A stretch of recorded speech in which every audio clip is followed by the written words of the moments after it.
tema da ministração de hoje é desfrutando da presença. Profetiza na vida do irmão que está do seu lado e fala assim: a partir de hoje, eu profetizo em nome de Jesus, que você vai desfrutar do poder da presença de Deus na sua vida, em nome de Jesus.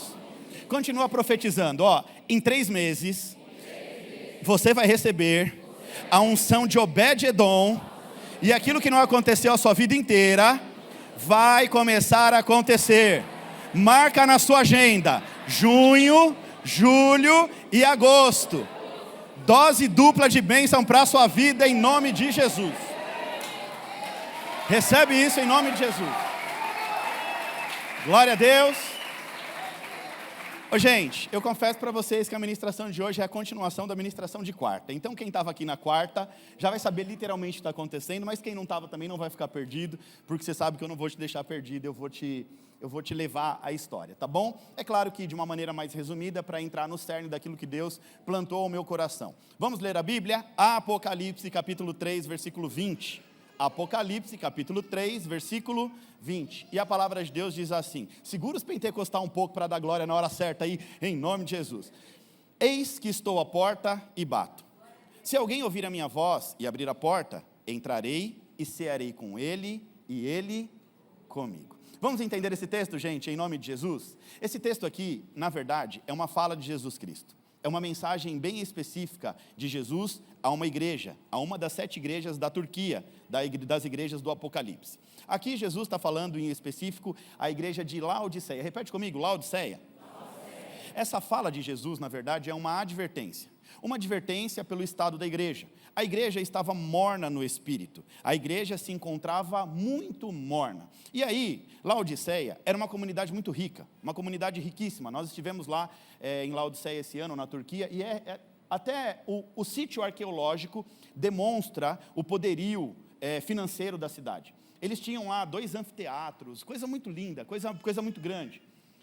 Arquedutos, coisas que para aquela época era algo quase impossível, uma infraestrutura de tempos modernos na antiguidade. Laodiceia era uma cidade muito rica, uma comunidade muito rica, porém, tomada pelo orgulho, essa comunidade de fé se torna espiritualmente pobre, rica no físico e pobre no espírito. Uma comunidade muito rica. Laodiceia era conhecida pela medicina oftálmica, ou seja, eles eram produtores, fabricantes de colírios. Por isso Jesus usa a alusão: vocês precisam fazer colírios para que abram seus olhos espirituais. Laodiceia também, além de ser uma cidade rica, influente na medicina oftálmica, tinha também um sistema bancário muito forte. Eles eram muito fortes na questão das finanças. E uma indústria têxtil também muito forte. Eles fabricavam lá lã de alta qualidade. Então, você percebe que era uma comunidade muito abastada, muito rica. O povo ali de Laodiceia se apoiava muito no seu entendimento e na sua inteligência. Era um povo muito inteligente, um povo que tinha dinheiro, então eles se apoiavam muito na força do seu próprio braço, no seu poder financeiro. E tudo isso vai fazendo com que as coisas espirituais vão ficando de lado. E Jesus vai cobrar isso. O verso 15 de Apocalipse 3, Cristo, ele vai ver a condição daquela igreja, e a Bíblia diz que isso estava causando náuseas em Jesus.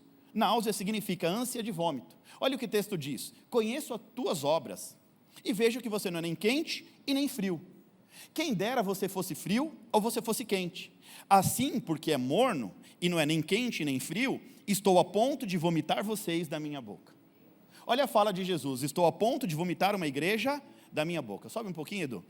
Estou a ponto de vomitá-los da minha boca. Ou seja, Jesus ele não estava nem um pouco feliz com a mornidão espiritual de Laodiceia, uma igreja morna no espírito. No contexto bíblico da época, água quente tinha poder de curar, poder curativo. Dali vinha águas termais, águas quentes, que eram de um lugar chamado Pamukkale. E esse lugar tem fontes de águas térmicas, águas quentes de forma natural.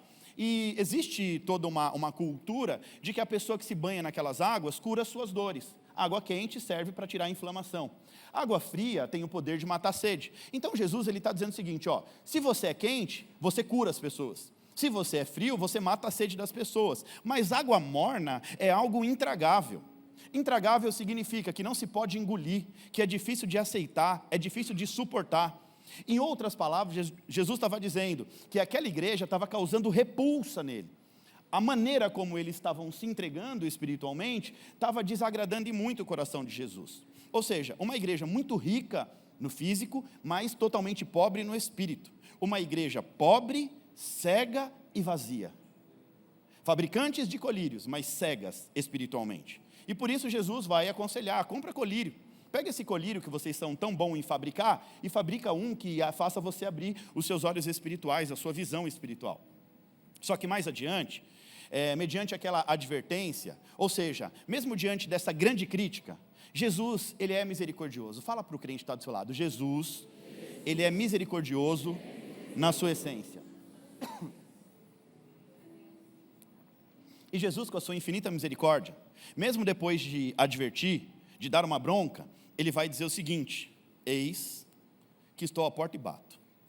E se vocês ouvirem a minha voz e abrir a porta, eu vou entrar na tua casa e vou ter comunhão contigo.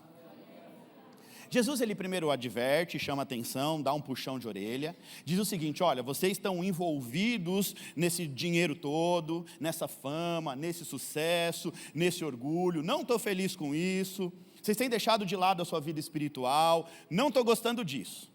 Então Jesus dá uma bronca, e depois ele diz: mas eis que estou à porta e bato, e se você abrir a sua porta, eu vou entrar na tua casa e vou ter comunhão contigo. Então, olha só a misericórdia de Jesus, mesmo diante do orgulho, da arrogância, da frieza espiritual, Jesus, ele não desiste da igreja de Laodiceia. Você pode profetizar para a pessoa que está do seu lado: Jesus, ele não desiste da tua vida, independente dos teus erros, das tuas falhas, ele não desiste e nunca vai desistir de você. E é literalmente assim como Jesus, ele não desistiu de Laodiceia, Jesus não desiste de mim, não desiste de você. Em momento algum, Jesus desiste de um dos seus filhos. Nunca, né, pastor Severo? Nunca. E mesmo diante de falha, de erro, de pecado, mesmo diante de tudo isso, sim, Jesus, ele exorta. Ele diz: meu filho está fazendo tudo errado. Ele puxa a orelha, mas ele diz o seguinte: eis que estou à porta e... se você abrir a sua porta, eu vou entrar na tua casa, vou mudar a tua sorte, porque a partir de agora eu vou ter comunhão contigo. Jesus, ele sempre está batendo a porta, sempre está batendo a porta. Jesus, ele está todo momento pedindo para entrar na minha e na sua vida. Jesus, ele está todo momento pedindo acesso para entrar na tua casa, na tua família, para sentar à mesa com você. E se eu puder te dar um bom conselho deixa ele entrar. Fala para o crente do seu lado: deixa Jesus entrar na tua casa em nome de Jesus. Abre a porta da tua casa para ele em nome de Jesus. Agora entenda uma coisa, não é só deixar Jesus entrar, ok? Abrir a porta, entra Jesus. Você tem que abrir a porta para ele entrar, valorizar a presença e desfrutar daquilo que somente a presença dele pode te proporcionar. Por que eu estou te falando isso? Porque tem muita gente que abre a porta, Jesus entra, mas não desfruta da presença. Abre a porta, Jesus entra, mas não sabe como se relacionar com a presença de Jesus. Abre a porta para Jesus: eu quero o Senhor na minha vida. Abre a porta, mas abre a porta e fecha o coração. Então não adianta você abrir a porta para Jesus e fechar o seu coração, porque muitas vezes as coisas não vão acontecer do jeito que você quer, na hora que você quer. Essa semana eu elogiei esse menino aqui, ó. Esse menino é crente, é uma bênção, ele e a esposa dele. Eu estava elogiando, estava voltando da viagem, não sei porquê, eu lembrei dele. E aí eu falei: aquele menino é crente, né? Ele e a esposa dele são crentes, eles, sabe, são discretos, servem, e estão sempre felizes, sempre empenhados no trabalho e tal. Aí quando foi ontem, a Carla me mandou mensagem: pastor, manda uma mensagem para o Edu, ele bateu o carro, isso foi um acidente feio e tal. Eu falei: gente, é só elogiar alguém que o Satanás se levanta. Ô bicho ruim! Quando alguém está fazendo um bom trabalho, aí o pastor elogia, parece que é só elogiar, acende uma luz no inferno, aí o Satanás vem com tudo. Aí se a pessoa é vulnerável, daqui a pouco ela está fraca, daqui a pouco ela está abandonando o servir, daqui a pouco ela cai. No caso dele, diferente, crente. O carro bateu, acidente feio, acidente grave até, não sofreu um arranhão. Saiu ileso, para a honra e glória de Jesus, Jesus guardou, e ao invés de murmurar e reclamar, porque muitos iam dizer o seguinte: o espírito da murmuração. Poxa Jesus, eu te sirvo, estou na sua casa tocando, não falto num culto, o tempo inteiro lá, me bota na escala de manhã, na escala da noite, na escala da tarde, eu estou na igreja, e aí eu vou ali no aeroporto e volto e sofro um acidente desse. Não dê lugar ao espírito da murmuração na sua vida em nome de Jesus. Sabe por quê? Porque ele mais tem Deus para dar do que esse inimigo sujo de Satanás para tirar. Nós tivemos uma experiência lá no Egito. Eu não subi o Monte Sinai, eu estava muito cansado, eu não subi, então eu falei, pastor Henrique, você vai me representar. O pastor Henrique pegou o pessoal, um grupo de 30 pessoas, crianças, idosos, subiu o Monte Sinai. Subiu o monte, 700 e tantos degraus, 2 horas e meia para chegar no Monte Sinai, 3 horas e meia para subir o Monte Sinai. Oraram no Monte Sinai, desceram mais 3 horas. Ou seja, uma jornada de umas 9 horas. Acabaram de descer, o ônibus que se comprometeu a estar no lugar certo, na hora certa, não estava. E aí eles ficaram ali 1 hora debaixo de um sol escaldante. Eu estava no conforto do quarto, do ar-condicionado, dormindo. O telefone toca, pastor Henrique, eu falei, aconteceu alguma coisa, acordei assustado. O Henrique assustado. Pastor, porque ele falou um monte de coisa. Falei, calma meu filho, você é o líder, você é o Moisés aí agora. Cuida do povo. Usa a vara, o cajado, cuida do povo. E aí vai eu lá ligar para o pessoal o guia, o pessoal da empresa, e liga para um, liga para outro, e aí eu acabei de ligar, acalmei meu coração, fui para o banheiro lavar o rosto, o Espírito Santo falou assim para mim, o espírito da murmuração visitou o teu grupo. O espírito que habita, que age no deserto ao longo dos milênios, visitou o grupo. Por conta de uma situação, eles poderiam perder literalmente tudo que eles construíram numa jornada inteira. Ou seja, sai do hotel às 10 horas da noite, chega 1 hora da manhã, chega lá no monte, 4:30 da manhã, aí faz o que tem que fazer, desce, constrói no mundo espiritual uma nova realidade, e aí o espírito da murmuração vem. Gente, agora, eu preciso fazer o advogado do meu grupo. E também, por muitas vezes eu prego aqui e falo, aquele povo no deserto reclamou o tempo inteiro contra Moisés, porque Moisés, coitado. Mas vamos falar a verdade. Pensa que a experiência do deserto é uma experiência fácil? 1 hora que eu vi o povo postando lá no grupo, o calor que eles estavam, não tinha lugar, não tinha uma sombra, esperando o ônibus, eu falei, gente, isso aqui é desumano. Então imagine esse povo no deserto o tempo inteiro, e tem um espírito maldito do inferno, atuando até hoje, que é chamado espírito da murmuração. Esse espírito, ele é especialista, sabe em quê? Roubar a bênção da sua vida. Porque toda vez que você murmura, você está bloqueando as bênçãos do Senhor na sua vida.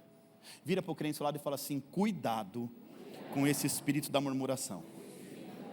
Aprenda a ser grato, louve a Deus, independente da circunstância. Louve a Deus e não deixe esse espírito ruim bater a tua porta em nome de Jesus. Voltando para a ministração. A questão não é só deixar Jesus entrar. É deixar entrar e valorizar a presença dele dentro da tua casa. É dar o devido valor e importância para a presença de Deus. Abriu a porta para Jesus, agora valoriza a presença. Por quê? A presença de Deus, valorizada, vai te fazer desfrutar de coisas que aqueles que abrem a porta não desfrutam. Abrir a porta é uma coisa, desfrutar da presença é outra. Fala para o crente do seu lado. Se Jesus entrar na sua vida, tudo muda. Ele te escolheu, deixa ele entrar, para que você possa desfrutar. Amém ou não amém? Tem um texto bíblico que narra literalmente essa fala de Jesus em Apocalipse, capítulo 3, versículo 20. Na verdade, a Bíblia é cristocêntrica. Cristocêntrica significa que tudo aponta para Jesus. Em tudo nós enxergamos Jesus. A gente lê Gênesis, a Apocalipse, enxergando Jesus em tudo. Olha só, gente, uma coisa que a gente precisa aprender é isso. Tudo na Bíblia aponta para Jesus. Tudo é um apontamento para Jesus. A Bíblia narra a história de 2 homens, Abinadab e Obed-edom. Diga, Abinadab e Obed-edom. O que esses homens têm em comum, gente? Quem sabe me dizer, o que esses 2 homens têm em comum? Eles guardaram a Arca da Aliança, aonde? Ambos foram escolhidos por Deus para receber dentro da casa deles a Arca da Aliança. Você não tem noção do que é isso. A Arca da Aliança não foi feita para ficar em casas. A Arca da Aliança foi feita para habitar no tabernáculo. Eu vou te explicar isso daqui a pouco. Mas Deus abre uma exceção em algum momento da história e escolhe 2 homens. Um judeu e um gentil. Um judeu e um filisteu. Um filisteu de Gate. Um judeu e um gentil. E bate na porta para que eles pudessem receber a arca. A Arca da Aliança representa a presença de Deus no meio do povo. A Arca da Aliança, que representa a presença de Deus, aponta para Jesus. Jesus, Apocalipse capítulo 3, eis que estou à porta e bato. Se você me deixar entrar, entrarei, cearei com você, terei comunhão contigo, com a tua casa, com a tua família. Deus, ele literalmente bate na porta de 2 homens. Aqui foi no sentido literal mesmo, de chegar alguém na porta e falar assim, ó, ei, estou com a arca da aliança aí, preciso colocar dentro da tua casa. Ambos deixaram Deus entrar, nenhum dos dois negaram a presença de Deus, mas a Bíblia diz que somente um desfrutou da presença de Deus. Os dois tiveram a oportunidade, a mesma oportunidade de ter a arca dentro da casa deles. Os dois abriram as portas, com muito prazer e muita honra, mas só um desfrutou da presença. A última vez, vamos à história, gente, a última vez que a arca da aliança estava sob domínio do povo de Deus, antes de ser levado ao templo de Dagon, um deus filisteu, foi no tempo do sacerdote Eli. Quarta-feira eu expliquei tudo isso com muita riqueza de detalhes. Eli tinha 2 filhos. Eli era um homem muito temente a Deus, porém já velho, de idade, já cansado. Ele dá a incumbência de Ófni e Finéias cuidar do tabernáculo, gerir o tabernáculo. Só que a Bíblia diz que Ófni e Finéias eram péssimos sacerdotes. Eram homens profanos, carnais, defraudadores da santidade do altar de Deus. Na verdade, esses 2 moços não queriam absolutamente nada com Deus. A Bíblia diz que eles não representam, eles não respeitam a presença de Deus. A Bíblia diz que o culto deles eram como coices diante do altar do Senhor. Mas, diante de uma batalha, uma iminente batalha, que era uma derrota já anunciada, por conta do poder militar dos filisteus, diante de uma situação, eles decidem levar a arca da aliança. A Bíblia nos ensina que a arca da aliança, na guerra, na batalha, era sinônimo de vitória. Deus ele não havia perdido nenhuma batalha até ali. Aonde a arca estava, a vitória era certa. E esses homens tinham uma intenção clara no coração. A intenção de Ófni e Finéias era manipular o poder de Deus. Era literalmente o que eu chamo de o teatro da fé, o teatro da religião. Esses homens, diante de uma batalha, péssimos sacerdotes, eles vão pegar a arca e vão levar, fazendo todo o teatro da religião. Eles vão adorando a Deus, eles vão cantando louvores ao Senhor. A arca da aliança está no tabernáculo, eles não estão nem aí para nada.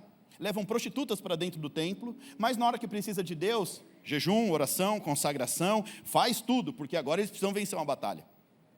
No caminho da batalha, vem esse teatro da religião.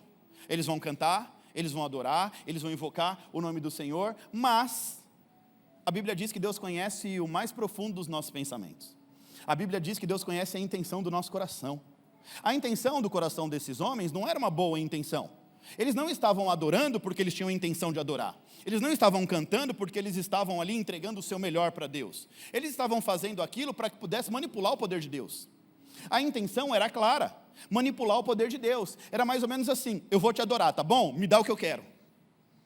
Era literalmente o teatro da religião. É o que muita gente, sem saber e sem perceber, acaba modelando, copiando e fazendo a mesma coisa. Vem para a igreja buscar os seus próprios interesses, os seus desejos pessoais, as suas vontades carnais. E se esquecem que um culto de adoração não tem a ver com o que eu quero, e sim com o que Ele quer. Nós estamos aqui para prestar o nosso melhor culto, a nossa melhor adoração ao nosso Deus, porque Ele é digno de toda honra, de toda glória e de todo louvor. Mas nesse teatro da religião, nessa igreja de conveniência, eu vou, que Deus vai me dar. Eu vou cantar porque Deus vai fazer acontecer. Eu vou louvar porque Deus vai mudar a minha vida. Não, porque enquanto mais alto eu cantar, mais eu quero um carro, Deus vai me dar, porque eu vou adorar a Deus. Era literalmente o que esses homens estavam fazendo, tentando manipular o poder de Deus. E Deus, Ele não se deixa ser manipulado por homem nenhum. Resultado, eles perdem a batalha, são mortos na batalha. A arca da aliança é levada para o templo de Dagon, um deus filisteu, e é colocada lá como símbolo da vitória do povo inimigo contra o povo de Deus. Muitas coisas acontecem durante 7 meses em territórios filisteus. O deus Dagon, uma estátua grande, cai várias vezes, é cabeça para um lado, é corpo para o outro. Eles percebem algo sobrenatural acontecendo. Aí, daí a pouco, o povo todo é tomado por uma praga. Os homens, eles são tomados por hemorroidas. Todos eles começam a sofrer. E eles percebem que alguma coisa estava errada. Os filisteus não eram bobos. Então eles percebem que a partir do momento que a Arca da Aliança chegou em território filisteu, Deus mudou de ponta cabeça a história daqueles homens. Deus começou a fazer um reboliço. E eles entendem que tem todo um mover espiritual e vão dar um jeito de se livrar da Arca da Aliança. Agora, perto ali daquelas terras filisteias, morava um judeu chamado Abinadab. Os soldados filisteus pegam a arca, levam a arca, batem na porta de Abinadab e diz assim, ó, eu tenho um presente para você. Isso aqui não pertence a nós, pertence ao teu povo. E lá no meu povo está gerando um monte de desgraça. Então, pega essa arca e cuida dela aí. Abinadab prontamente abre a porta, recebe a arca, coloca ela em algum lugar da sua casa. A Bíblia não é específica em dizer, provavelmente em algum quartinho dos fundos. E vai deixar essa arca lá guardada por muitos anos. Aproximadamente 60 anos. Nós enxergamos uma ordem cronológica, antes de Saul, depois de Saul, antes de Saul 20 anos, Saul reinou 40 anos sem a arca, então a gente está falando aproximadamente 60 anos. Agora, uma coisa interessante, 60 anos dentro da casa de Abinadab, e não tem nenhum relato bíblico sobre sequer um milagre. Nada. A arca ficou lá guardada, bem guardada, protegida, mas não aconteceu nada na casa desse moço. A casa de Abinadab guardou a presença de Deus por muitos anos. Ele abriu a porta, guardou a presença, mas não viveu nada. Uma coisa, aqui fica claro, Deus escolheu a casa de Abinadab. A arca da aliança não foi parar na casa de Abinadab por acaso. Apocalipse diz, eis que estou à porta e bato. Deus bateu na porta daquele homem. Muito provavelmente, Deus tinha algo muito profundo para tratar e para fazer na vida daquele homem. Deus bateu na porta, ele permitiu entrar, mas parou por aí. O relacionamento parou por aí. Entra, fica, mas não vamos nos relacionar. Assim é a história de muito cristão. Abre a porta, Deus entra e fica ali, guardadinho em algum lugar. É aquele crente místico que deixa a Bíblia aberta no Salmo... Qual é o Salmo mesmo, gente? 91, vocês sabem, né? Deixa a Bíblia aberta em algum salmo, põe a fitinha vermelha lá para demarcar e fica lá tomando poeira, mas ler a Bíblia que é bom, nada. É literalmente pegar, deixar Deus entrar na sua vida e deixar ele esquecidinho em algum lugar na sua casa, num quartinho do fundo. Foi o que Abinadab fez, abriu a porta. Na verdade, não é que ele abriu a porta, Deus escolheu a casa de Abinadab. Deus escolheu a tua casa. Deus escolheu a casa de Abinadab, e agora a grande questão é, você vai abrir a porta para Deus entrar, mas não adianta só deixar Deus entrar e não se relacionar com Ele. Abriu a porta, Deus entrou, você vai precisar aprender, diga aprender, a se relacionar com a presença de Deus. Nós estamos aqui para aprender a nos relacionar com a presença de Deus. Esse texto de Apocalipse ele é muito pertinente. É Jesus dizendo, estou à porta e bato. Aqui é literalmente Deus batendo na porta de Abinadab. Posso entrar na tua casa? Deus bate na porta, Abinadab abre a porta, mas Deus não se manifesta naquela casa. Você está entendendo isso em nome de Jesus? Ele abre a porta, mas Deus não se manifesta. Ou seja, a casa de Abinadab não experimentou, não desfrutou do poder da presença de Deus. 60 anos com a presença de Deus dentro da casa dele, e ele não desfruta sequer de um único milagre. Tem muito crente que está na presença de Deus há 10 anos, 15 anos, 20 anos, 30 anos, e quando a gente pergunta assim, você tem vivido alguma experiência com Deus? O que Deus tem feito na sua vida? Quais são os frutos? Não, eu preciso falar isso. Um crente que se relaciona intimamente com Deus, os frutos são evidentes. Você não precisa nem ficar justificando, olha o que Deus fez na minha vida, porque todo mundo vê quando a glória de Deus se manifesta na vida de uma pessoa. Todo mundo vê a mudança, a transformação, a evolução de uma pessoa que sabe se relacionar corretamente com Deus. Essa é a diferença do crente que sabe se relacionar e do crente que não sabe se relacionar. Então a gente vê um crente aqui, Abinadab, um homem de Deus, escolhido por Deus, Deus bate na porta, mas ele não sabe se relacionar com a presença de Deus, e por não saber se relacionar, ele não vive sequer um milagre. Nada, nenhum sinal evidente da manifestação do poder de Deus na casa daquele homem. Aí Davi agora assume o seu reinado. O primeiro movimento de Davi é saber aonde está a arca da aliança. Está na casa de Abinadab, vamos buscar, vamos trazer de volta para o tabernáculo. Não dá mais para ficar sem a presença de Deus no tabernáculo, não dá mais para fazer culto sem a presença de Deus, vamos mudar essa história. Davi, tomado ali por um bom sentimento, com a ideia de estabelecer o seu reinado debaixo da presença de Deus, o que é mais do que certo, Davi ele vai convocar 30 mil homens, pega todo o seu poderio militar, Davi ele vai colocar a sua melhor roupa de rei, Davi ele vai construir um carro 0 quilômetro para transportar a arca, e vai até a casa de Abinadab, e pega a arca e coloca naquele carro e vai transportando. E numa tentativa frustrada de agradar o coração de Deus, querendo impressionar, mostrar o que ele era, o que ele construiu na terra, Nós vimos adiante que essa tentativa foi frustrada, e depois, quando ele tira as vestes de rei, e quando ele volta em humildade com os levitas transportando a arca no ombro, Deus então permite ser levado ao templo. Mas aí Deus mostra que sai o rei e entra o adorador. Sai o rei poderoso, o rei Davi, com seu poderoso exército. Nada disso impressiona Deus. E eu disse quarta-feira, eu repito: seu dinheiro não impressiona Deus, sua profissão não impressiona Deus, seu cargo na multinacional não impressiona Deus, tua empresa não impressiona Deus. O que impressiona Deus é a maneira como você se relaciona com Ele no dia a dia. Olha, Deus, o tamanho do dízimo que eu dou. O nosso Deus é o dono do ouro e da prata. No céu, os tesouros transbordam para a terra. Você acha que Deus vai se impressionar com o seu dízimo?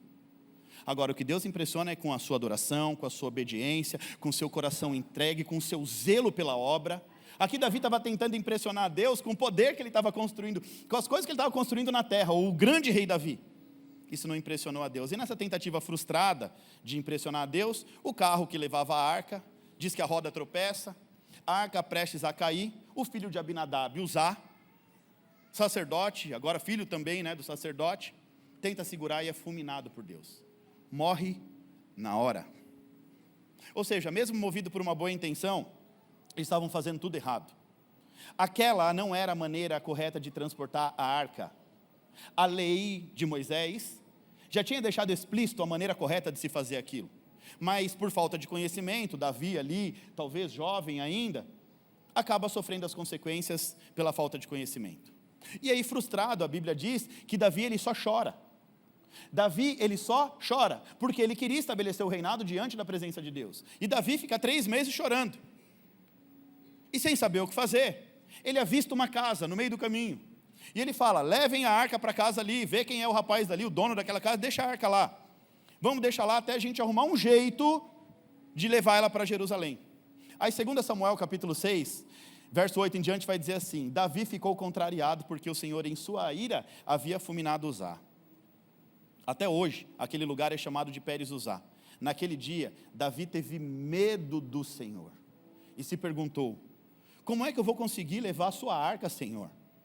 Por isso, ele desistiu de levar a arca para a cidade de Davi. Em vez disso, levou para a casa de um homem chamado Obed-edom de Gate. A arca do Senhor ficou na casa dele por 3 meses. E o Senhor abençoou ricamente a ele e toda a sua família. A mesma coisa acontece aqui. Os homens de Davi batem na porta de Obed-edom. Apocalipse 3:20, eis que estou à porta e bato. Obed-edom abriu a porta. Deus já tinha entrado na casa de Abinadab. Deus havia escolhido Abinadab para manifestar na casa dele o poder da sua presença. Mas Abinadab não soube aproveitar. Agora Deus escolhe um outro homem chamado Obed-edom, um gentil, um filisteu, o que aponta para a inclusão de outros povos na aliança com Deus. Obed-edom prontamente abre a porta. Só que ele não só abre a porta, como ele abre também o coração para se relacionar com Deus. Eu vou repetir aqui: tem muita gente que já abriu a porta para Deus, mas ainda não abriu o coração. E Deus manda eu te dizer: não adianta apenas abrir a porta, você vai precisar abrir o seu coração. Abriu a porta? Glória a Deus. Agora, abre o seu coração. Aprenda a se relacionar com a presença de Deus. Esse homem abre a porta, não somente abre a porta, como abre o coração, recebe a arca da aliança. Aí o texto diz que a arca fica 3 meses na casa de Obed-edom. E durante esses 3 meses, a Bíblia diz que a família dele é ricamente abençoada. Não é só abençoada, tudo mudou. A história da vida daquele homem foi transformada em 3 meses. Esse homem ele vai experimentar o poder de Deus para desfrutar daquilo que Deus pode fazer na vida de um homem e de uma mulher. A notícia chega. Os soldados: ei rei, lembra de Obed? Porque tinha homens de Davi ali espiando para ver como estava a situação. Ô rei, lembra de Obed? Lembra, meu filho? Então lá está acontecendo uns negócios meio maluco na casa dele. O que é? O que está acontecendo lá? Eu não sei porquê, mas vaca que não dava cria começou a dar cria. Terra que não dava fruto agora está dando muito fruto. A mulher que não podia engravidar agora engravidou. Aí Davi ele percebe que Deus voltou a se relacionar com o seu povo. Davi ele percebe que Deus queria novamente viver um relacionamento íntimo com o povo. Sabe o que está acontecendo aqui, gente? Na casa de Obed-Edom, a presença de Deus vai transformar terra boa, terra ruim em terra boa, terra infértil em terra fértil. Vai pegar mulher que não engravida e vai fazer engravidar. Na casa de Obed-Edom é um lugar agora tomado por muita prosperidade. Um simples homem camponês, um homem que morava à beira de uma estrada, agora está experimentando tamanha riqueza. Abinadab, assim como Obed-Edom, eles abrem a porta para Deus entrar. Agora, o que acontece aqui? Um desfruta e o outro não desfruta. Um desfruta daquilo que Deus pode proporcionar através da sua presença, e o outro nada desfruta, nada acontece. Está ali servindo a Deus há anos, fazendo, mas nada acontece. Mas o outro, em tão curto espaço de tempo, começa a viver as maravilhas do Senhor. Eu tenho uma pergunta para você. Está preparado? Sim ou não? Sim. Você tem desfrutado da presença de Deus na sua vida? Você tem desfrutado do favor de Deus na tua vida? Ou você só abriu a porta para Deus entrar? Deixa eu te falar uma coisa, abrir a porta para Ele entrar é diferente de desfrutar do que Ele pode fazer na tua vida. Abrir a porta. Eu reconheço Jesus como Salvador da minha vida. Agora que você abriu sua porta, você precisa se relacionar com Ele. Agora você precisa se aprofundar nesse relacionamento. Não adianta só você abrir a porta e achar que já está fazendo demais. Abinadab abriu a porta, mas não experimentou nada daquilo que a presença de Deus poderia proporcionar. Agora é hora de se aprofundar, de sair desse nível do raso, dessa água batendo no tornozelo. Agora é hora de mergulhar na presença de Deus, de se envolver nesse relacionamento. Algo me diz que Obed-Edom, ele se envolve no relacionamento com Deus. Ele começa a olhar para aquela arca, ele começa a usufruir daquela presença. Ele começa a buscar conhecimento, entender o que aquela arca carregava. Desfrutar da presença de Deus não é só permitir que Deus entre na sua vida. Para desfrutar é necessário se render, é necessário confiar, é necessário disposição para obedecer, é necessário valorizar, priorizar Deus acima de qualquer outra coisa. Eu tenho Deus na minha vida, sou crente, pastor, há 30 anos. Deixa eu ver os sinais que a presença de Deus tem produzido na sua vida. Desfrutar da presença de Deus é você trazer paz no meio do caos. Sabe quando está tudo ruim? O chicote está estralando, está dando problema, por onde você anda está problema, e você tem paz. Você está dizendo assim: Senhor, eu sei que o Senhor está comigo. Eu sei que no meio dessa guerra, no meio desse caos, no meio dessa luta, no meio dessa batalha, eu não estou sozinho. Isso é desfrutar da presença, é ter paz no meio do caos. Está tudo dizendo ao contrário, dizendo não, a porta vai fechar, a empresa vai falir, o problema, o filho, a esposa, eu não sei o que, e você está. Eu creio que Deus é poderoso para mudar essa situação. Desfrutar da presença de Deus é ter paz no meio do caos. Desfrutar da presença de Deus é prosperar em terra que ninguém prospera. Está ruim para todo mundo, mas para você não. Teve uma vez que eu fui confrontado. Eu estava com um amigo cristão, e aí eu falei para ele: rapaz, essa mudança de governo está estranha. Ele: está ruim para você, pastor? Para mim não. Eu falei: o que ele está falando para mim? E aí eu parei para pensar nisso, e eu entendi que quem confia literalmente no Senhor, mas o governo não presta. O meu governo não é da terra. Eu honro o governo da terra, eu obedeço, eu estou debaixo das leis, mas o meu governo é o governo celestial. É de lá que vem a minha realidade. Eu vivo numa outra realidade. Desfrutar da presença é isso, é prosperar em terra que ninguém prospera. Você vê o povo no trabalho, não está vendendo, isso aqui não está fazendo. E você? Eu estou. Por quê? Porque você está desfrutando da presença de Deus. Quem desfruta da presença de Deus tem sinal evidente. Aí as pessoas vão falar: o que acontece? Por que você desfruta? Por que você consegue o que ninguém consegue? Porque você aprendeu a se relacionar com Deus. Fala para a pessoa do seu lado: não adianta abrir a porta e trancar o coração. Abre a porta e abre o coração, em nome de Jesus. A Bíblia diz, né, que o nosso coração é a boa terra. A semente é a palavra, a terra é o coração. O pastor está aqui, instruído por Deus, lançando a palavra. Se o teu coração é fechado para a palavra, lamento, mas você só está perdendo o seu tempo de estar aqui. O coração está fechado, amarrado, trancado. Não acredito nessas coisas não. Perde seu tempo então não, meu filho, vai fazer outras coisas. Abre o teu coração para que a palavra de Deus possa dar fruto no seu devido tempo.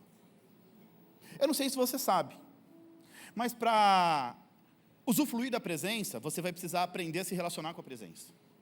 Eu vou repetir, abrir a porta e desfrutar são duas coisas diferentes. A arca, ela tem algumas representações, alguns símbolos, algumas representações. A arca representa 4 coisas, e a gente precisa entender isso. A Bíblia diz que o povo de Deus perece por falta de? Falta de conhecimento, na verdade, é deixar de viver. Perecer é deixar de viver. A falta de conhecimento não te deixa viver as maravilhas do Senhor. Olha onde eu quero chegar. Abinadab não tinha conhecimento acerca do objeto chamado arca, do que aquele objeto carregava, do que aquele objeto poderia produzir na vida e na casa dele. Obed-edom, muito provavelmente, ele foi estudar acerca daquilo que estava dentro da casa dele. Você está entendendo o que eu estou querendo te dizer? Abinadab recebeu a arca e deixou em casa. Obed-edom se relacionou com a arca. Agora, para se relacionar, você precisa estudar. Gente, deixa eu deixar uma coisa clara aqui. Quem é casado aqui? Levanta a mão. Casamento vem com manual de instrução? Não, né? Quando você recebe a sua varoa lá, linda, maravilhosa e tal, e depois que casa, começa a dar uns tchutchu, umas brigas, umas confusões, uns negócios difíceis. Aí você tem que fazer o que para melhorar esse casamento? Diga, estudar a minha varoa. Estudar o seu varão. Aí você vai estudar. Eu vou lá estudar a minha, eu vou entender por que a irmã age assim, por que ela é assim, Aí você começa a perceber que para dar certo você precisa estudar. Você tem que estudar a sua esposa. Eu não estou fazendo graça, para de dar risada. Você tem que estudar o seu marido. Você vai entender, por exemplo, como ele age sob pressão, ela age sob pressão. Você vai descobrir que emocionalmente ela carrega um perfil comportamental, tem um perfil diferente normalmente do teu. Normalmente é assim, os opostos se atraem, né? Aí você vai descobrir, talvez, coisas que você não sabia. Aí você fala, tá.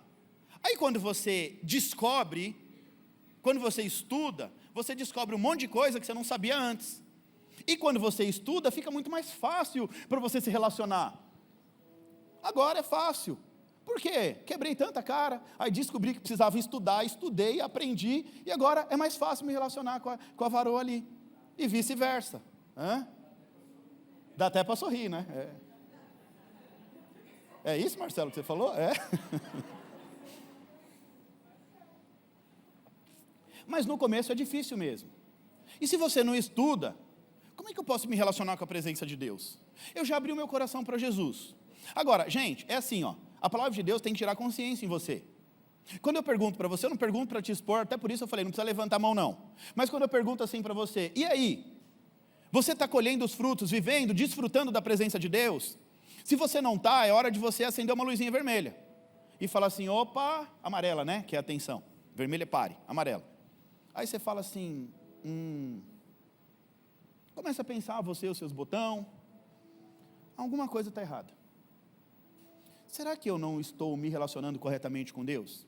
E mesmo sendo cristão, abri a porta para Ele, não estou em obediência, não estou... O que está acontecendo? Por qual motivo eu não estou desfrutando da presença de Deus na minha vida? E aí eu cheguei à conclusão, de estudando a Arca da Aliança, que Abinadab ele não entendia sobre a Arca. E por isso ele não desfrutou da presença de Deus. E eu cheguei à conclusão de que Obed-edom, ele aprendeu a se relacionar. Ele foi buscar informação, ele foi entender acerca da Arca da Aliança. Então, olha só, gente, em nome de Jesus. Quando a gente não estuda, a gente deixa de viver aquilo que Deus pode proporcionar para a gente. Então, eu arrisco sim a me dizer que Abinadab não usufrui porque ele não teve conhecimento. E por não ter conhecimento, ele não se relaciona corretamente com Deus. Até se relaciona, mas não de uma maneira que agrada o coração de Deus. Você está entendendo isso em nome de Jesus? Tem muito crente até se relaciona com Deus, mas não consegue agradar o coração de Deus. E por isso não acessa o favor de Deus. A Arca da Aliança representa 4 coisas, diga 4 coisas. A primeira coisa que a Arca da Aliança representa é a voz de Deus.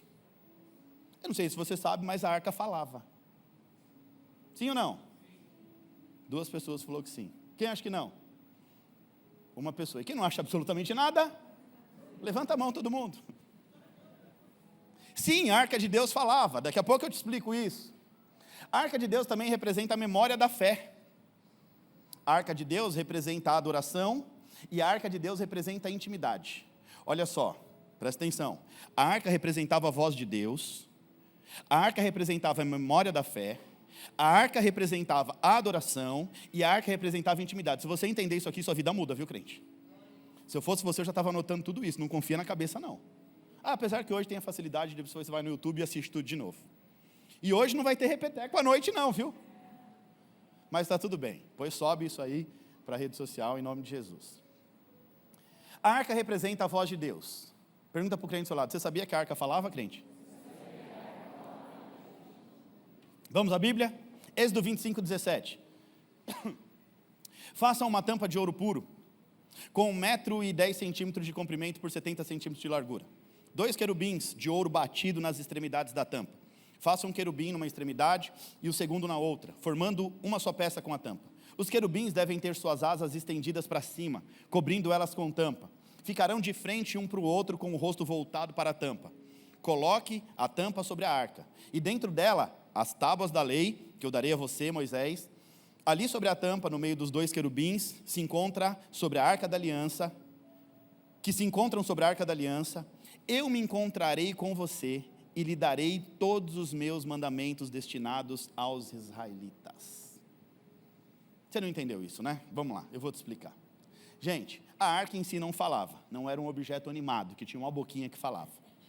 Mas Deus falava através da arca. Moisés ouvia a voz de Deus saindo da tampa da arca. Entre os 2 querubins, a voz de Deus fluía e falava com Moisés. Deus, ele se manifesta entre os 2 querubins. Era ali, na tampa da arca, que Deus dá os detalhes para Moisés fazer, que Deus fala com ele, que Deus dá a instrução. E no tabernáculo, no Santo do Santo, o sumo sacerdote entrava uma vez por ano para ouvir as instruções de Deus para o teu povo. Olha só, deixa eu te fazer uma pergunta em nome de Jesus. Você tem deixado Deus falar lá na tua casa? Eu abri a minha porta, Deus entrou, mas Deus tem voz na tua casa? Ou Deus é um objeto mudo, que você fica o tempo inteiro martelando e murmurando e não deixa Ele falar nada com você? A Bíblia diz que é no silêncio que habita a sabedoria. Deus, ele fala até mesmo no silêncio. Deus, ele se manifesta ali para o sumo sacerdote. Deus, ele falava. A tampa da arca era o ponto que fluía a voz de Deus. A arca, no mundo físico, significa encontro com Deus. Deus se manifesta ali. A voz de Deus flui do meio dos 2 querubins da tampa da arca. Aí a grande questão é, literalmente, que não adianta a arca dentro da casa se você não sabe se relacionar com ela. Não adianta a presença de Deus habitar na tua casa se você não sabe se relacionar com Deus. Para desfrutar da presença, precisa aprender a se relacionar. Tem que aprender a se relacionar. Pergunta para o crente do seu lado, sua casa está aberta para ouvir a voz de Deus? Deus tem voz na tua casa? E aí, sim ou não? Deus tem voz na tua casa? Será que tem? Porque na hora que as coisas acontecem, que o chicote estrala, você não está nem interessado em ouvir a voz de Deus, em pedir a direção de Deus. Deus precisa ter voz lá na tua casa, viu? Em nome de Jesus. O mesmo Deus que fala com você aqui na igreja, e você abriu a porta da tua casa, Deus precisa ter voz lá também. Deus precisa ter voz na tua vida. Não vai por esse caminho, o irmão vai. Então você não está obedecendo a voz de Deus, você não está ouvindo a voz de Deus. Primeira coisa que a arca representa é a voz de Deus, diga, voz de Deus. Segunda coisa, memorial de fé, diga, memorial de fé. Hebreus capítulo 9, versículo 4 diz assim, na arca estavam o vaso de ouro contendo maná, a vara de Arão que floresceu e as tábuas da aliança. Repete comigo, maná, cajado e lei. Mais uma vez, maná, cajado e lei. Gente, tudo que Deus faz é intencional. Maná significa pão que desceu do céu e sustentou o povo no deserto. Lembra do pão que desceu do céu?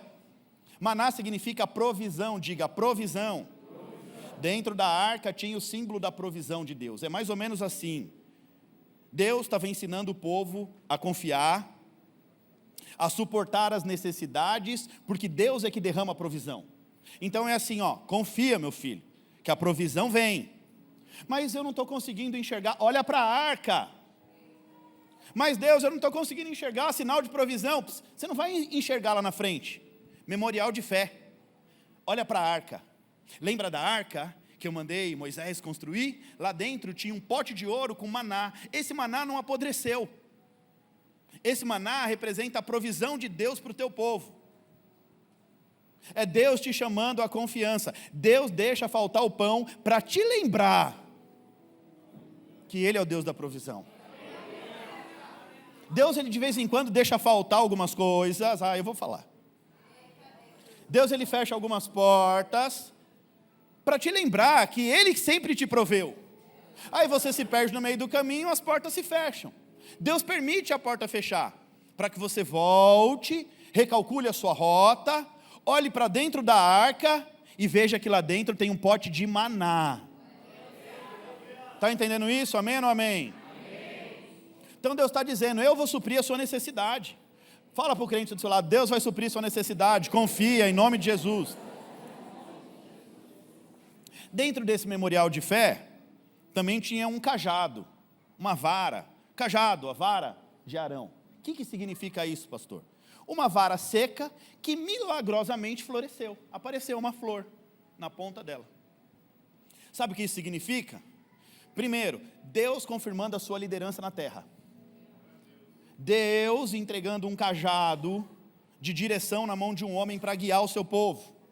É Deus estabelecendo a liderança para conduzir, para direcionar o seu povo.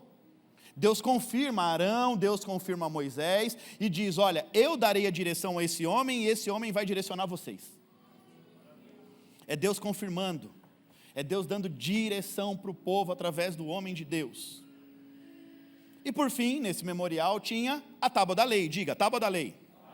Na verdade, as duas tábuas. Aqui, essa lei foi dada a Moisés aonde? Diga, no Monte Sinai. Sabe qual é o significado disso? Princípios que não podem mais ser quebrados. O primeiro que Moisés quebrou, que Deus tinha escrito com o próprio dedo dele, agora ele fala para Moisés escrever. Você quebrou, você redita. Eu vou ditar, e você é que vai escrever a partir de agora. Deus estava deixando claro que o princípio não pode ser quebrado. Mas o povo desobedeceu, mas eu não mandei você quebrar. Todo princípio que você quebra, depois esse mesmo princípio te quebra. Você quebra o princípio e mais adiante o princípio vai e te quebra.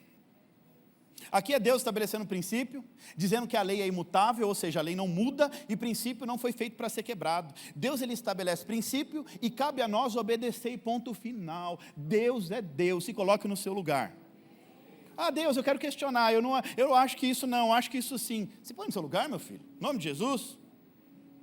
Você obedece os princípios, e quem obedece princípio, Deuteronômio 28, Levítico 26, vive as promessas de Deus. A questão é simples, obedecer ou não. Se tu obedece, você colhe o fruto, se não obedece, colhe o fruto do mesmo jeito, ruim. E tudo isso aponta para um memorial de fé. Memorial de fé significa tudo que Deus fez ao longo da história. É Deus dizendo, eu falo através da arca, Obed-edom parece que não descobriu isso. É Deus dizendo, ali na arca tem sinais evidentes de tudo que eu fiz e do que ainda vou continuar fazendo. Obed-edom não, Abinadab. Mas Obed-edom parece ter estudado essa arca, parece ter entendido o que estava acontecendo ali. Provavelmente ele ouviu a voz de Deus saindo das asas do querubins da tampa da arca. Ele estava com a arca diante dele, ele deve ter visto o memorial de fé, aquilo que se encontrava lá dentro, e ele vai lembrar da história.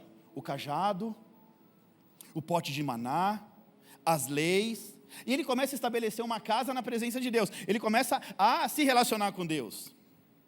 Deus, Ele proveu maná, Deus, Ele guiou, Deus, Ele confirmou os seus líderes, e Deus estabeleceu leis espirituais. Se Deus estabelece as leis, é para que essas leis nos guiem.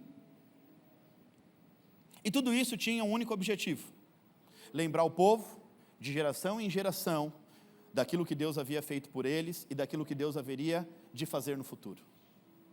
Nós olhamos para a Arca da Aliança, e vemos a evidência dos sinais de Deus ao longo do tempo.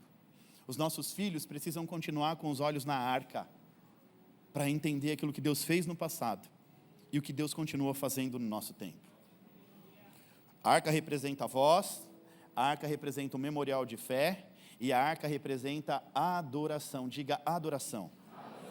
1 Crônicas 16:4 diz assim: Davi nomeou alguns levitas para ministrarem diante da arca do Senhor, fazendo petições, dando graças e louvando o Senhor, o Deus de Israel. Sabe o que acontece aqui? Davi agora coloca a arca no seu devido lugar, e agora Davi ele vai inaugurar uma nova era, a era da adoração ininterrupta.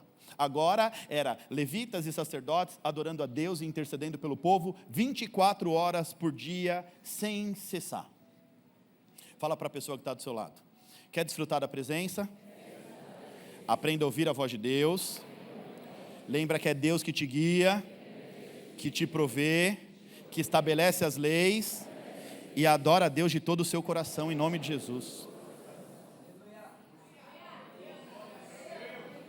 A adoração, ela é fundamental para você desfrutar da presença de Deus. Sem adoração você não desfruta daquilo que Deus pode fazer na tua vida. Adoração, adore a Deus com tudo que você é e com tudo que você tem. Adore a Deus com teu dízimo para desfrutar de bênçãos financeiras. Adore a Deus com as suas ofertas para desfrutar do poder de Deus e das portas de oportunidade que Ele pode abrir para a tua vida. Adore a Deus com o teu servir para desfrutar de tudo que Deus tem para a tua vida. Adore a Deus com tudo que você tem, com tudo que você é. O foco da arca estava na adoração. Aonde a arca estava não podia faltar adoração. Davi entende o recado.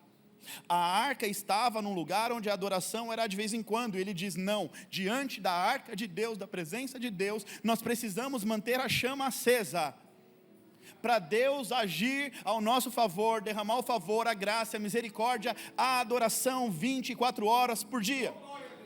Mas pastor, como é que eu faço isso, adorar 24 horas por dia? Eu não consigo ficar 24 horas, esteja conectado no Senhor 24 horas por dia. Separe tempos para adorar a Deus, para se consagrar ao Senhor, para trazer memória de fé. Separe tempo do seu dia, consagre um tempo do seu dia, para poder entrar na presença de Deus. E me parece que Obed-Edom entendeu tudo isso. A arca representa a voz de Deus, diga voz de Deus. Memorial de fé, adoração e intimidade. Hebreus capítulo 9, versículo 1. Ora, a primeira aliança tinha regras para a adoração e o tabernáculo era um tabernáculo terreno. Ele foi levantado na parte da frente, chamado lugar santo. Note que o texto vai falar sobre 3 ambientes, diga 3 ambientes. O lugar santo, onde estava o candelabro, a mesa dos pães da presença. Por trás do segundo véu havia a parte chamada Santo dos Santos, onde se encontrava um altar de ouro para o incenso e a arca da aliança, totalmente revestida de ouro. Nessa arca estava o vaso de ouro contendo maná, a vara de Arão que floresceu e as tábuas da aliança. Acima da arca estavam os querubins da glória, com a sua sombra cobriam a tampa da arca, de onde vinha a voz de Deus. A respeito dessas coisas, não cabe falar detalhadamente. Estando tudo assim preparado, os sacerdotes entravam regularmente no lugar santo do tabernáculo para exercer o seu ministério. No entanto, somente o sumo sacerdote entrava no Santo dos Santos, e apenas uma vez por ano. Deus falava uma vez por ano, dava a instrução e o povo tinha que seguir aquela regra. E nunca, vou repetir, e nunca sem apresentar o sangue do sacrifício. Nunca de mãos vazias. Nunca sem se purificar diante de Deus, que ele oferecia por si mesmo e pelos pecados do povo que havia cometido por ignorância. Dessa forma, o Espírito Santo estava mostrando que ainda não havia sido manifestado o caminho para o Santo dos Santos, enquanto ainda permanecia o primeiro tabernáculo. Isso é uma ilustração para os nossos dias, indicando que as ofertas e os sacrifícios oferecidos não podiam dar ao adorador uma consciência perfeitamente limpa. Difícil de entender esse texto, né, gente? Mas vamos lá, eu vou te ajudar em nome de Jesus. Pastor Vitor facilita a sua vida, amém ou não amém? Olha só, a arca estava no local mais íntimo do tabernáculo, diga intimidade. 3 ambientes e a arca estava no terceiro ambiente, o local mais íntimo. Local de intimidade significa, não é um lugar que qualquer pessoa vai acessar. Seu quarto é um lugar de intimidade, não é para qualquer pessoa estar lá. Simples, para você entender. Local de intimidade, esse local, apenas o sumo sacerdote, ou seja, o sacerdote do sacerdote podia entrar apenas uma vez por ano, debaixo de todo um protocolo da antiga aliança. Não era do jeito que ele queria, como a gente faz hoje, vem na presença de Deus do jeito que a gente quer. Ali tinha todo um protocolo para poder entrar na presença de Deus.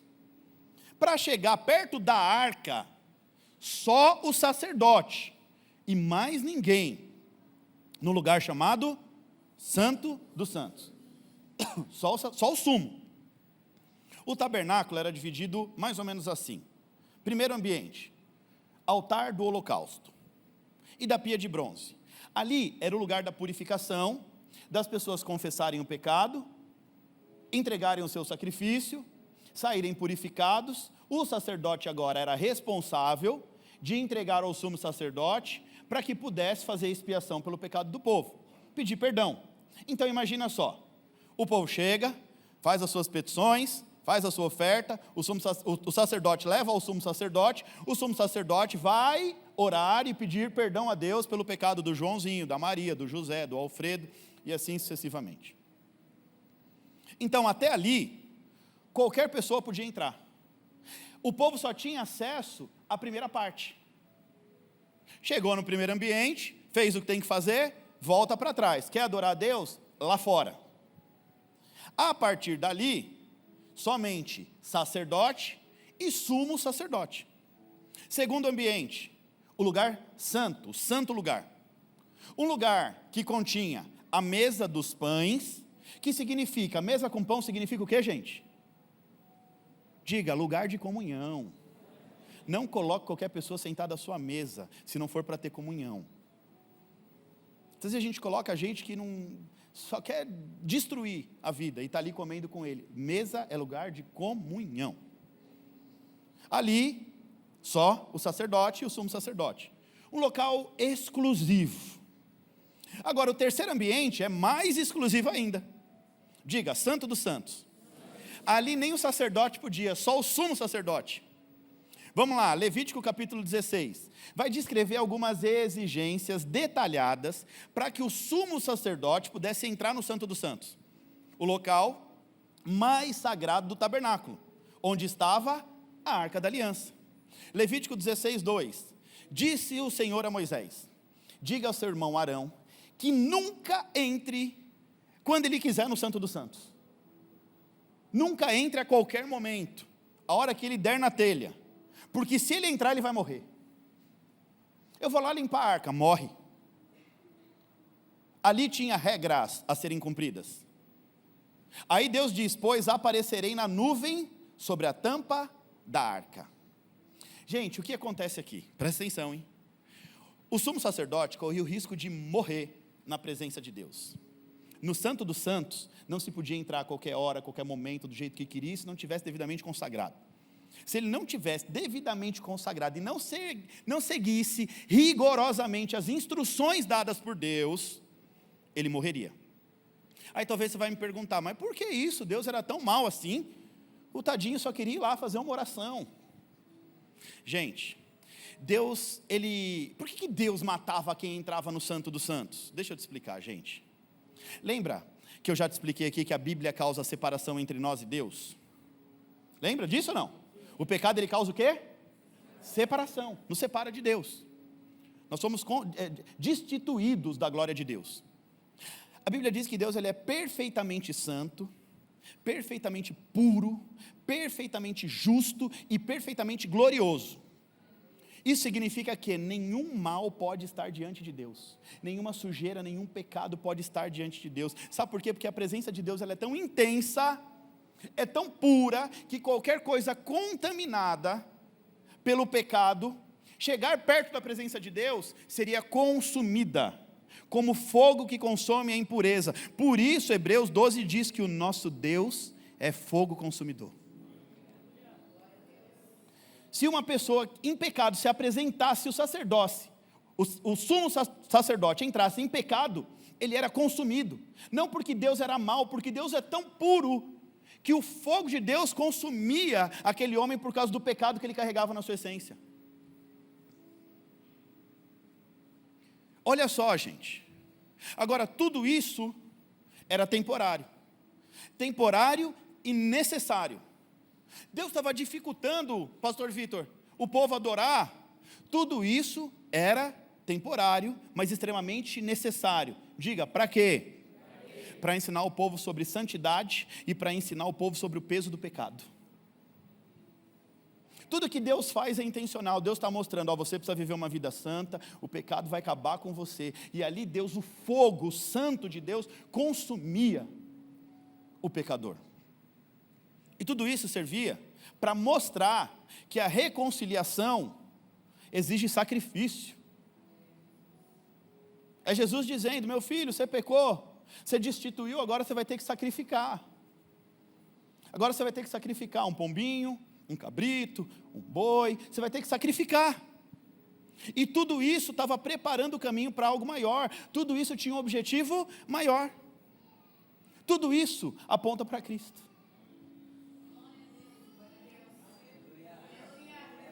A Bíblia dizia, eis que vem o Cordeiro de Deus,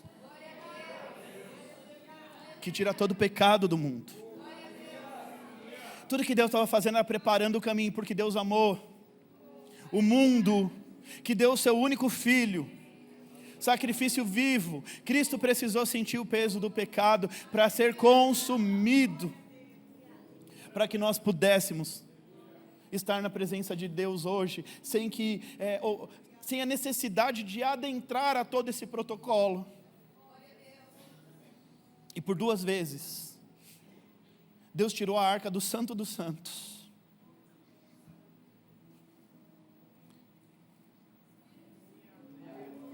E colocou na casa de homens comuns. 2 homens tiveram a oportunidade de experimentar a presença de Deus, sem a intervenção de um sacerdote ou de um sumo sacerdote. Apenas 2 homens tiveram a oportunidade. Deus bateu na porta de 2 homens, Abinadab e Obed-edom. E apenas um soube desfrutar da presença de Deus. Olha o nível da dificuldade para se chegar na presença de Deus. Aí Deus ele vai se revelar a 2 homens.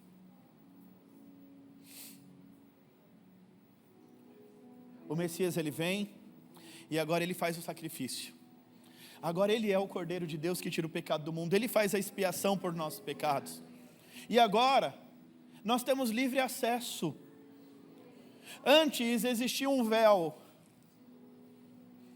e o máximo que a gente chegava era perto do véu. Agora a gente tem a oportunidade de ter a presença de Deus 24 horas por dia.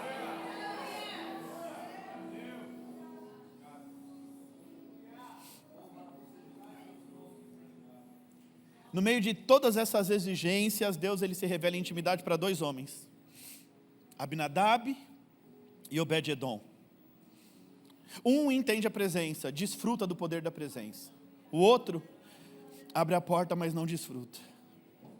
Por um momento, a história da arca não está no tabernáculo mais. Por um momento, a arca vai repousar na casa de um homem comum, de uma pessoa comum. Por um momento, Deus ele sai do Santo dos Santos e vai bater na porta, dizendo, eis que estou à porta e bato. Eu sei que você ainda está morno, eu sei que você ainda está envolvido no pecado, mas eu estou aqui batendo a porta, esperando você abrir para eu entrar. Eu sei que você ainda não está na sua maturidade, mas ei filho, eu estou aqui batendo a porta, esperando você abrir para eu poder entrar. Por um momento Deus ele para, sai do Santo dos Santos e vai repousar na casa de um homem comum. Em uma das casas, a presença dele não fez muito sentido, mas na outra, em 3 meses, aquele homem teve a sua vida mudada, porque ele entendeu que era através da arca que Deus falava. Ele olha para aquela arca e ele enxerga um memorial de fé, de certeza e de confiança que dias melhores virão. Ele começa a se entregar ali em intimidade na presença de Deus, ele começa a adorar ali a Deus, e Deus começa a mudar a sorte daquele homem. Vira para o crente do seu lado e fala assim, em 3 meses, tudo pode mudar na sua vida, Se você entregar a sua melhor adoração, se entregar em intimidade com o Pai, saber que Deus fala com você através da arca, busca a presença de Deus, se envolve nas coisas de Deus e deixa Deus mudar a sua vida em nome de Jesus.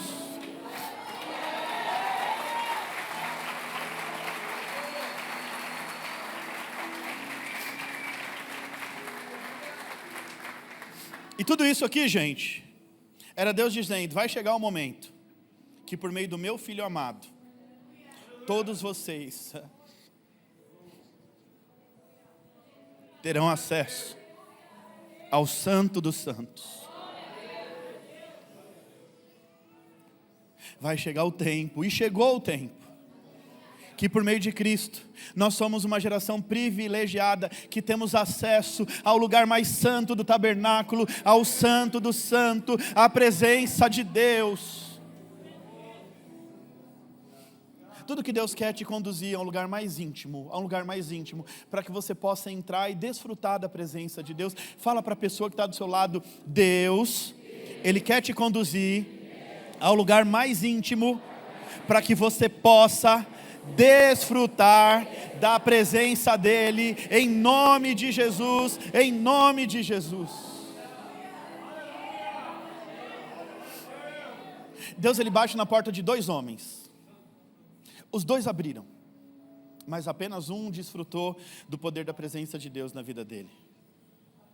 Hoje nós aprendemos que para desfrutar, precisa priorizar, valorizar, precisa se render, precisa obedecer, precisa aprender, precisa buscar conhecimento, precisa se relacionar corretamente com a presença de Deus. Deus, Ele fala muito forte ao meu coração: aquele que se lançar na minha presença, que me buscar em conhecimento, vai desfrutar do poder da minha presença em nome de Jesus. Assim como Obed-Edom, eu vejo do céu uma unção de Deus descendo sobre as nossas vidas. Deixa eu profetizar sobre a sua vida. Se lança na presença de Deus. Se lança na presença de Deus como você nunca se lançou antes, porque em 3 meses sua vida vai mudar completamente em nome de Jesus. Se lança com todas as suas forças na presença de Deus, que eu vejo uma unção do céu, a mesma unção que desceu na casa de Obed-Edom, vai entrar na tua casa, na tua vida, nos teus negócios, no teu casamento, na sua família, em nome de Jesus. Espírito Santo de Deus, Espírito Santo de Deus, vira para o crente do seu lado, o louvor pode subir em nome de Jesus. Eu quero que você ative a sua essência profética agora em nome de Jesus. Eu quero que você fale em alto e bom som. Eu vou falar e você vai repetir aqui. Em nome de Jesus, tu é profeta agora, amém ou não amém? Amém. Fala assim: irmão, irmã, em nome de Jesus, eu profetizo sobre a sua vida. Terra que não dava fruto, volta a dar fruto hoje em nome de Jesus.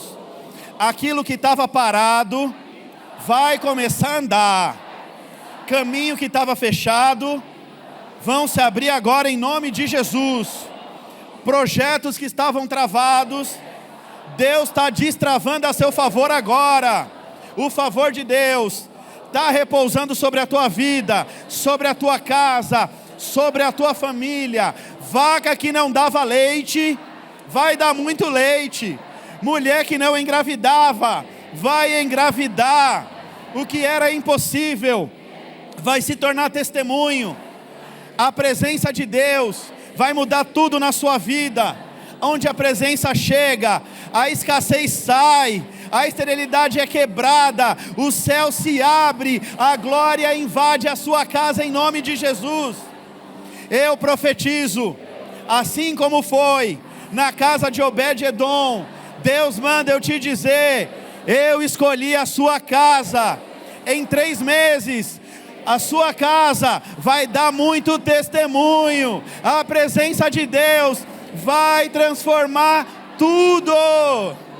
Se você crê nessa palavra, levanta dando um brado de vitória em nome de Jesus.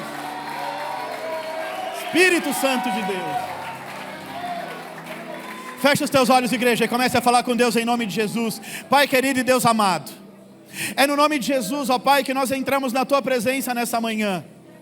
Nós profetizamos, Senhor, a unção de Obed-Edom sobre a nossa vida, sobre a nossa casa, sobre a nossa família, Senhor. Hoje nós entendemos que o Senhor fala, Senhor, a Tua presença fala, a Tua arca fala, Senhor, em nome de Jesus. Hoje nós aprendemos que o Senhor provê, o Senhor guia, o Senhor estabelece a lei, o Senhor protege, e nós te louvamos por isso. E tudo que o Senhor quer de nós é intimidade, relacionamento e adoração. Fala com Deus, igreja, em nome de Jesus.